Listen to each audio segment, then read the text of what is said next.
kayo ay nakakakita ng mga taong binabaha, anong nararamdaman nyo? Di ba gusto nyo silang i-rescue? Gusto natin silang tulungan.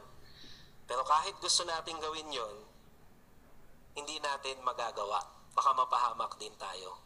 Ngayon, ang Diyos na Jehovah, nung nakita niya na yung mga tao magiging ganoon ng kalagayan, magiging makasalanan at mamamatay, gusto niya rin tayong tulungan. Gusto niya tayong i-rescue. Kaya anong ginawa niya? No, agad na gumawa ng solusyon ang Diyos na Jehovah. Hindi katulad natin, kahit na gusto natin gawin, hindi pwede, pero ang Diyos na Jehovah, gusto niyang gawin, meron siyang kakayahang gawin ito. Meron siyang kakayahan na iligtas tayo mula sa masaklap na kalagayang minana natin kay Adan. Ano ang solusyon na ginawa ni Jehovah para sa atin? Doon sa Genesis, Kabanata 3, mababasa natin doon na nag-arrange ng solusyon ang Diyos na Jehovah para tayo ay iligtas sa pamamagitan ng dalawang pinakadakilang kapahayagan ng pag-ibig. Ano yun? Ang una, binabanggit dun sa Juan, Kabanata 3, talatang 16. Sinasabi doon na kusang loob na gumawa ang Diyos na Jehovah ng arrangement para tayo ay iligtas sa paanong paraan sa pamamagitan ng pagbibigay ng buhay ng kaisa-isa niyang anak, ang ating Panginoong Hesus. Isipin ninyo mga kapatid at mga kaibigan, bago bumaba dito sa lupa si Jesus, bilyong-bilyong taon na silang magkasama ni Jehovah sa langit. Kaya yung relationship na nabuo nila, talagang masasabi nating malalim. Di ba? Parang sa ama at sa anak. Pero dahil bilyong-bilyong taon, talagang masasabi nating close na close si Jehovah at si Jesus. Pero isipin ninyo, nung bumaba dito sa lupa si Jesus, nakita ni Jehovah na yung anak niya, pinahirapan, tinuraan, tinuya. Isipin ninyo, nakita ni Jehovah yung anak niya na unti-unting namamatay. Kung kayo nasa kalagayan ni Jehovah, anong mararamdaman ninyo? Halimbawa, anak niyo yung nandoon sa kalagayang iyon. Baka may gawin kayo, hindi ba? Pero ang Diyos na Jehovah, may ginawa ba? Wala. Tiniis niya yun. Tiniis niya na makitang nahihirapan yung kanyang anak. Bakit niya iyon nagawa? Dahil sa pag-ibig. Dahil mahal na mahal tayo ng Diyos na Jehovah. Yun ang unang pinakadakilang kapahayagan ng pag-ibig. Ano yung pangalawa? Binabanggit ito sa Juan, Kabanata 15, talatang 13. Sinasabi doon na ibinigay ni Jesus ang kanyang buhay para sa atin. Doon sa English na Bible, yung term na ginamit, surrender. Ibig sabihin, hindi pinilit ni Jehovah si Jesus na maging pantubos. Hindi pinilit ni Jehovah si Jesus para ibigay yung kanyang buhay. Pero kusang loob na ibinigay ito ng ating Panginoong Jesus. Bakit niya ginawa yon? Anong reason? Dahil sa pag-ibig. Dahil mahal na mahal tayo ng Panginoong Jesus. Kaya ano naging kapalit ng buhay na ibinigay ni Jesus para sa atin? Alamin natin ang sagot dito sa Roma, Kabanata 5, talata ay 19. Pakisuyo po muli, Roma, Kabanata 5, talata 19. Sabi dyan, dahil lang sa pagsuway ng isang tao, marami ang naging makasalanan. Pero dahil sa pagkamusunuri ng isang tao, marami ang magiging matuwid. Pansinin sa teksto mga kapatid at mga kaibigan, sabi dyan, dahil sa pagsuway ng isang tao, lahat naging makasalanan. Tiyak, tumutukoy ito kay Adan. Pero doon sa kasunod, sabi, dahil sa pagiging masunuri ng isang tao, tiyak na tumutukoy ito kay Panginoong Jesus. Dahil sa sakripisyo niya at pagiging masunurin, tayo ay maipapahayag na matuwid at tayo ay magkakaroon ng buhay na walang hanggan. Ang ibinigay na buhay ni Jesus kapalit ng naiwalang buhay ni Adan, ito yung perpektong buhay bilang tao. Pero may tanong pa din na maiiwan. Bakit kailangan mamatay ni Jesus? Kasi kaya tayo namamatay, kasi makasalanan tayo. Diba? Pinanganak tayong makasalanan. Namana natin yun kay Adan. Pero si Jesus ba, namana rin yun? Hindi. Perpekto si Jesus. Wala siyang kasalanan. Pero bakit niyang kailangan mamatay? Bakit pinili ni Jesus na mamatay? Ayan, masasagot ang tanong na yan dito sa Hebreo, Kabanata 2. Doon sa huling bahagi ng 9. Tinutulungan tayo ni Apostol Pablo na malaman ang dahilan. Ano ang dahilan? Bakit namatay si Jesus? Sabi sa teksto, para sa atin. Oo, pinili ni Jesus na dumanas ng kamatayan para sa atin. para tayo ay mapalaya mula sa epekto ng kasalanan, ang kamatayan. Para mas maintindihan natin, mga kapatid at mga kaibigan, magbigay tayo ng paglalarawan. Imagine ninyo na kayo ay isang bilanggo. Tapos kayo ay nahatulan ng death penalty, kamatayan. Pero merong isang bilanggo, kapwa mo bilanggo rin, nag-volunteer siya. Sabi niya, ako na lang ang tatanggap ng parusang kamatayan para sa'yo. Anong mararamdaman ninyo? Matutuwa ba kayo? Masisiyahan ba kayo? Tiyak, baka hindi nyo makalimutan yung taong ito sa buong buhay ninyo. At baka sabihin nyo pa sa ibang tao kung gaano laking sakripisyo nung ginawa nung bilanggong iyon. Hindi ba? Sa katulad na paraan, ganyan din ang ginawa ni Jesus. Handa siyang magdusa. Pinili niya na mamatay para sa atin. Kahit hindi naman talaga dapat. Pinili ni Jesus na dumanas ng kamatayan para sa atin. Bakit niya ginawa ito? Ano ang reason? Dahil sa pag-ibig. Dahil mahal na mahal tayo ng ating Panginoong Jesus. Hindi ba nakakaantig ng ating mga puso yung ginawa ni Jesus? Ginawa niya iyan para tayo ay mabuhay. Mabuhay saan? Sa langit o sa lupa? Yan ang sasagutin natin sa pangalawang tanong. Sino ang nakikinabang sa maibiging sakripisyo ni Jesus? Sino ang makikinabang sa maibiging sakripisyo ni Jesus? Sa Biblia, itinuturo na mayroong dalawang uri ng pag-asa. Yung una, pag-asa na mabuhay sa langit. Yung ikalawa, pag-asa na mabuhay sa lupa. Sa langit, isang limitadong bilang lang ang tatanggap ng buhay doon. Gaano sila karami? Gaano karami itong limitadong bilang na ito na pupunta sa langit? Mababasa natin yan sa Apokalipsis, Kabanata 14, ang talata ay 1. Samahan niyo po ako muli, mga kapatid at mga kaibigan, na basahin ang aklat ng Apokalipsis, Kabanata 14, ang talata ay 1. Kung kayo na riyan, ganito ang mababasa natin. At nakita ko ang kordero na nakatayo sa bundok Siyon, at may kasama siyang 144,000 na may pangalan niya at pangalan ng kanyang ama na nakasulat sa noo nila. Kaya sa teksto, mga kapatid, ilan yung bilang ng mga tatanggap ng buhay sa langit na makakasama ng kordero? Tiyak na tumutukoy kay Jesus to, no? Yung bundok Siyon, tumutukoy sa langit. So, ilan ang makakasama ni Jesus sa langit? Natatanggap ng buhay? 144,000. Alam natin na ang aklat ng Apokalipsis, punong-puno ito ng symbolical terms, di ba? Makasagisag na mga termino. Pero yung tinutukoy na 144,000 dito, ito yung eksaktong bilang ng mga aakyat sa langit. Anong gagawin nila sa langit? Magpapasarap pa sila ng buhay doon? Meron silang gagawin doon. Mababasa natin yan doon sa Apokalipsis, Kabanata 5, talata 10. Binabanggit doon na sila ay makakasama ng ating Panginoong Hesus para maging hari at saserdote na mamamahala sa buong lupa. Baka may magtanong, bakit parang limited lang? Bakit konti lang ang mga aakyat sa langit? Di ba dapat lahat ng tao aakyat sa langit? Pero bakit parang konti lang? Pwede nating pag-isipan ito, mga kapatid at mga kaibigan. Sa isang lipunan ng mga tao, merong mamamayan. May mga citizens, meron ding mga rulers, mga namumuno. Hindi lahat ng mga mamamayan pwedeng maging presidente. Hindi lahat ng mga mamamayan pwedeng maging member ng Senado, di ba, ng cabinet, di ba? Hindi lahat sila pwede doon, kundi mga piniling mga tao lang din. Sa katulad na paraan, ang government ni Jehovah, ganun din. 144,000 lang yung mga pinili niya na mamahala sa buong lupa. Sa ilalim ito ng pangunguna ng pinili niyang hari, ang kanyang anak, si Jesus. Paano yung ibang mga tao? Saan sila pupunta? Kung hindi pala sa langit. Sila yung mga magiging citizen. Sila yung magiging mga pamamahalaan ng 144,000 at ni Jesus. Ngayon, baka may mag-isip, kung di ako pupunta sa langit, saan ako pupunta? Sa lupa? Parang ang baba naman ng natanggap kong premyo. Sa lupa lang. Parang yung pag-akyat sa langit, main prize, grand prize. Pero yung mga may pag-asa sa lupa, parang consolation prize lang. Ganun ba yon? Hindi, Bakit natin naisip yon na parang ang baba? Kasi saan ba tayo nabubuhay ngayon? Anong kalagayan ba tayo nabubuhay? Hindi ba mahirap ang kalagayan natin dito sa lupa? Sakit, kamatayan, pagdurusa, marami pang iba ang nararanasan ng mga tao.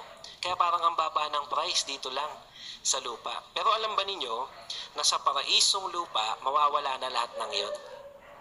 Halimbawa, binabanggit doon sa Isaiah Kabanata 35, 5 and 6, sinasabi doon na ang mga tao na mabubuhay dito sa lupa, hindi na magkakasakit. Wala na magkakasakit na mga tao na mabubuhay sa lupa. Doon naman sa Isaiah 65, 21 at 22, sinasabi sa atin doon na yung mga mabubuhay dito sa lupa, hindi na magugutom.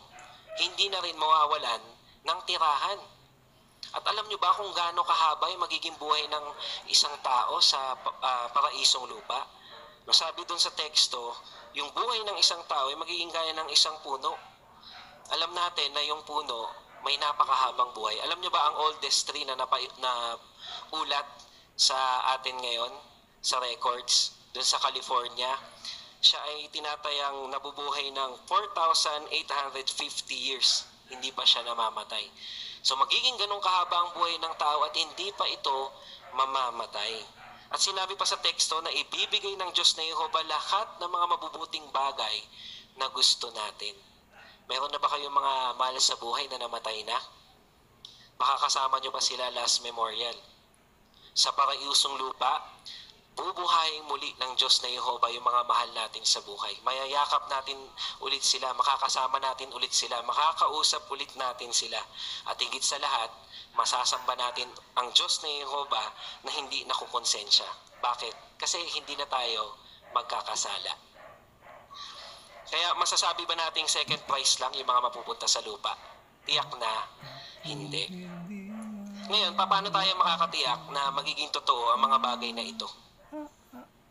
Parang too good to be true para maging totoo. Kasi iba yung kalagayan natin sa ngayon, hindi ba?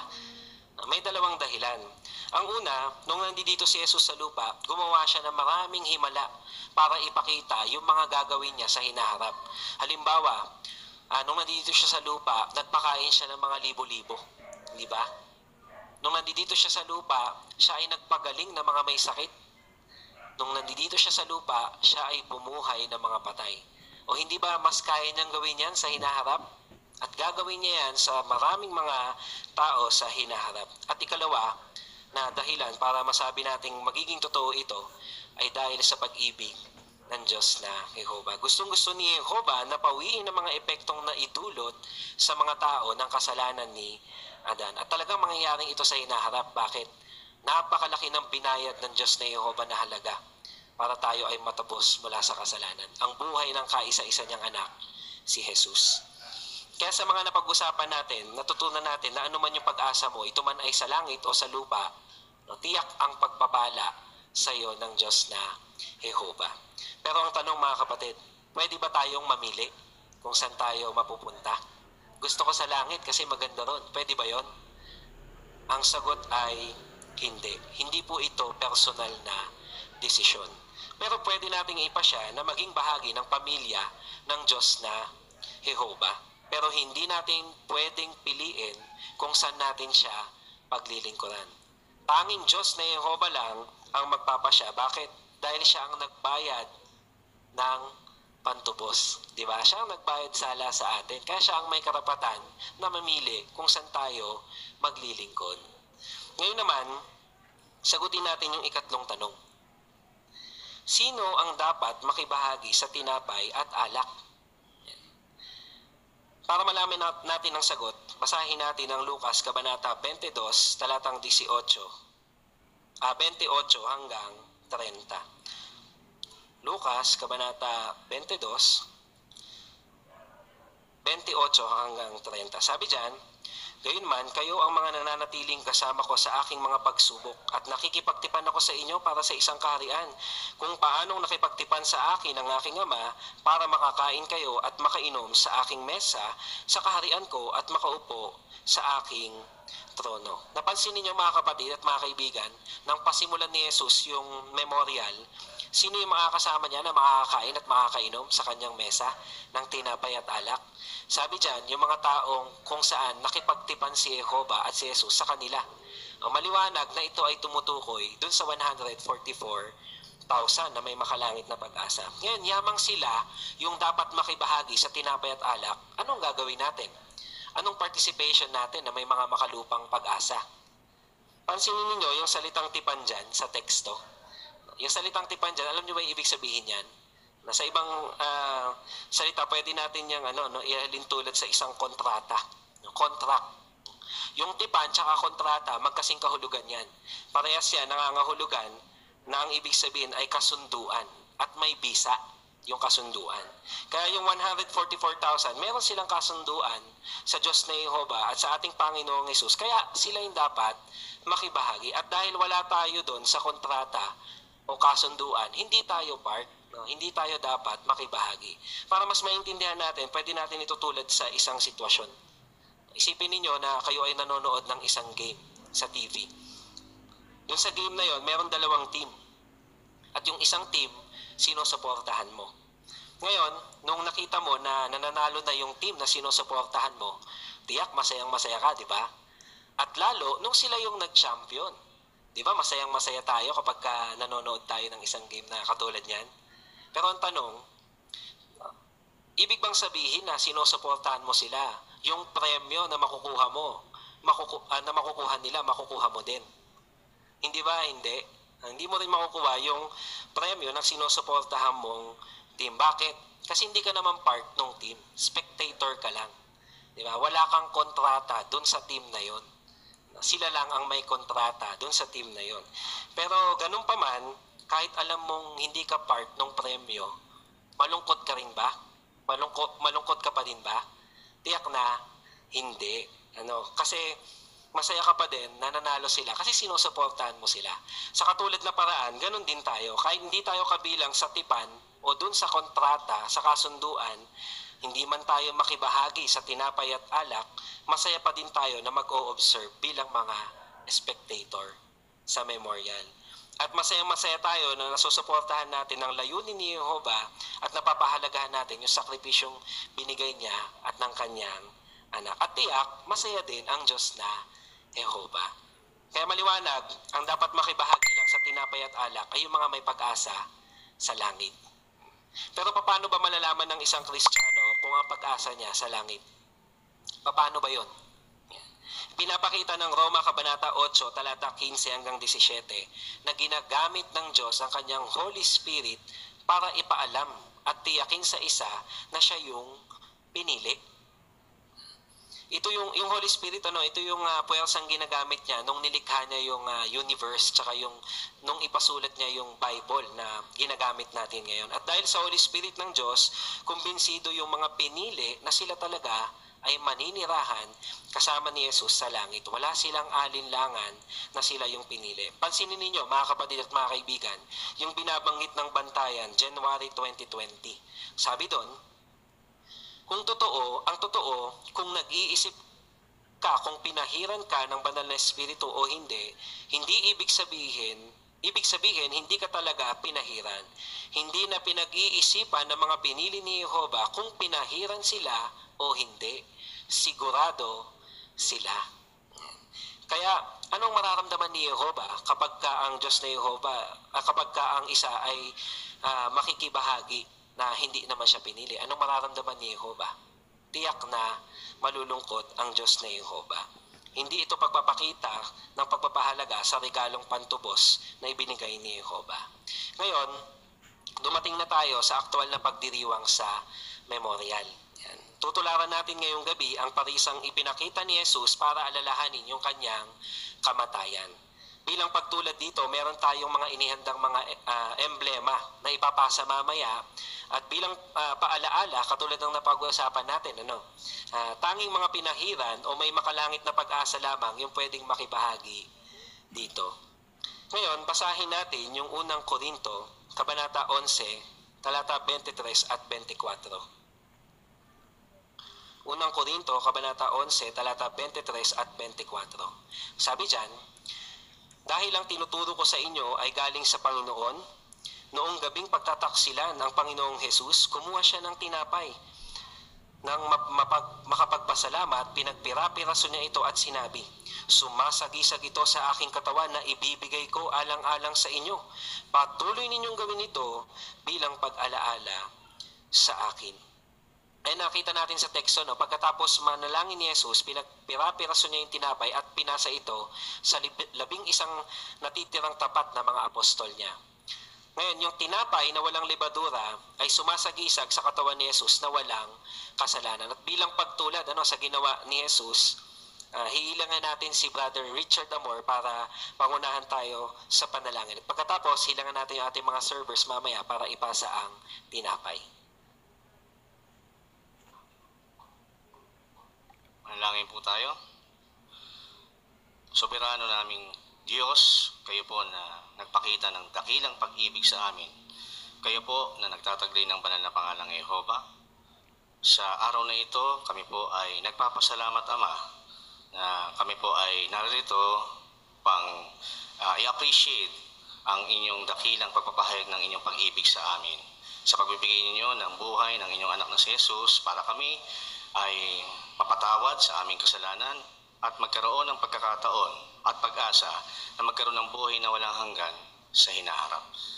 Nagpapasalamat kami, Ama, sa probisyong ito na sa di sana nararapat na kabaitan ay nagkaroon kami ng pagkakataon, Ama, na tamasahin ang mga pagpapalang ito.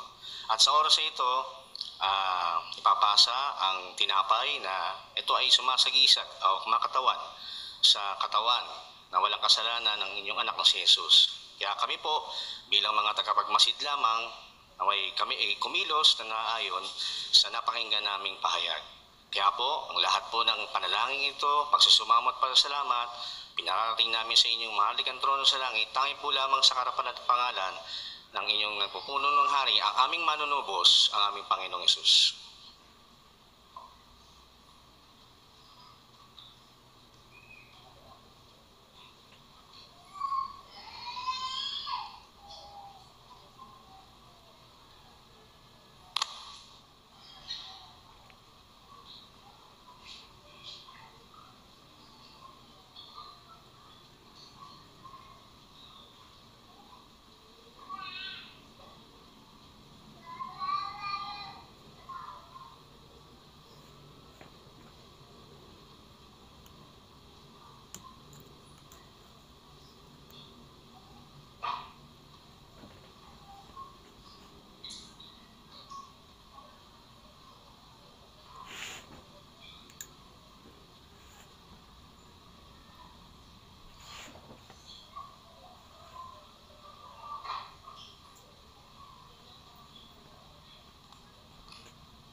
Okay, nariyan na, ganito yung ating mababasa. Sabi dyan, gayon din ang ginawa niya sa kopa pagkatapos nilang maghapunan. Sinabi niya, ang kopang ito ay sumasagisag sa bagong tipan na magkakaiba. sa magkakabisa sa pamamagitan ng aking dugo. Patuloy ninyong gawin ito at sa tuwing iinumin niyo ito, alalahanin ninyo ako. Kaya nakita natin mga kapatid at mga kaibigan sa teksto na katulad ng ginawa niya ni Jesus sa tinapay, nanalangin din siya. At pagkatapos, ipinasa niya ang alak sa kanyang mga tagasunod. Ang pulang alak ay sumasagisag sa mahalagang dugo ni Jesus na ibubuhos para mapatawad ang kasalanan ng marami. At bilang pagtulad sa ginawa ni Jesus, ngayon naman ay ihilangan natin si Brother Daniel Samonte para pangunahan tayo sa panalangin. At pagkatapos, pakisuyuan muli natin yung ating mga servers na ipasa yung alak. Ating tawagin si Brother Samonte.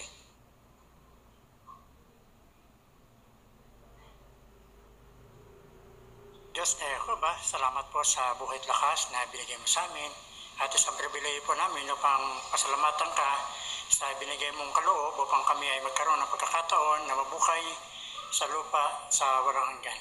Muli sa gabing ito, pakisuyong basbasan ng alak na sumasagisag sa dugo ng Panginoong Hesus, naway lahat kami ay lubusang makinapang at makita ang kahalagahan ng sakripisyo na binigay mo para sa amin.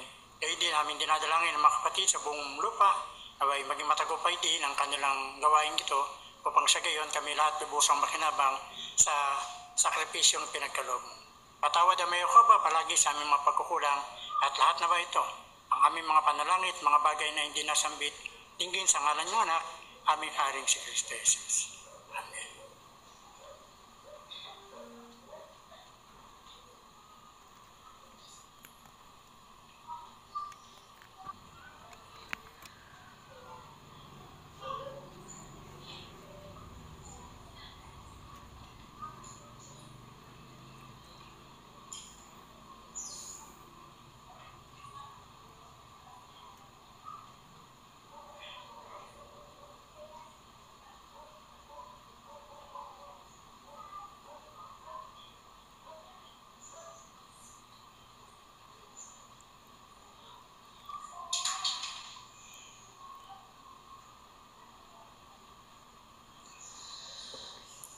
Pagkatapos nating aktwal na alalahanin ang kamatayan ng ating Panginoong Hesus, bumabangon ngayon ang panghuling tanong, yung pang-apat na tanong.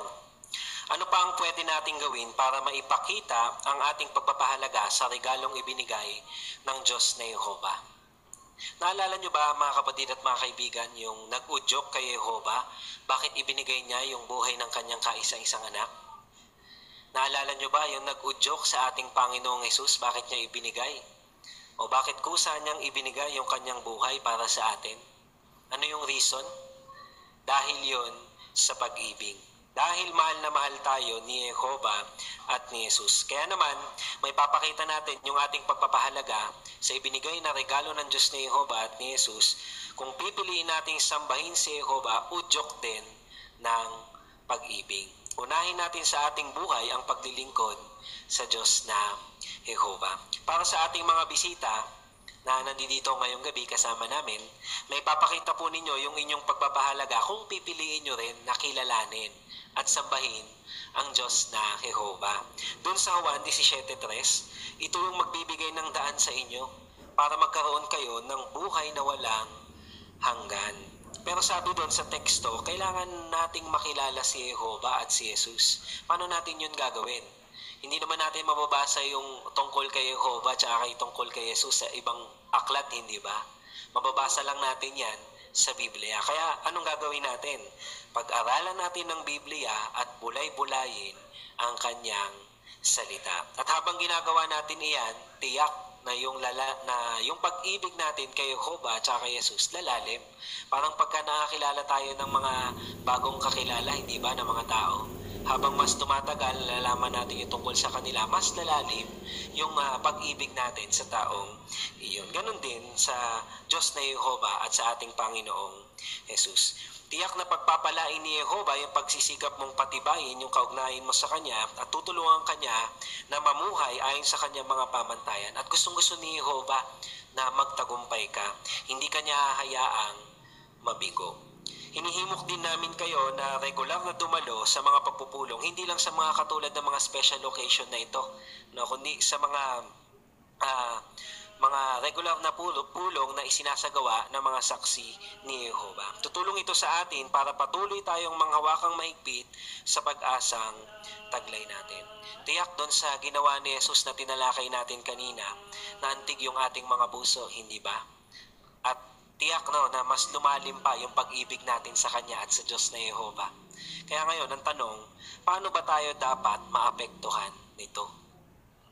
Basahin natin yung huling teksto na babasahin natin ngayong gabi dito sa Ikalawang Korinto, Kabanata 5, talatang 14 at 15. Ikalawang Korinto, Kabanata 5, talatang 14 at 15. Ang sabi dyan, ang pag-ibig ng Kristo ang nagpapakilos sa amin dahil itong nauunawaan namin. Isang tao ang namatay para sa lahat dahil namatay ang lahat.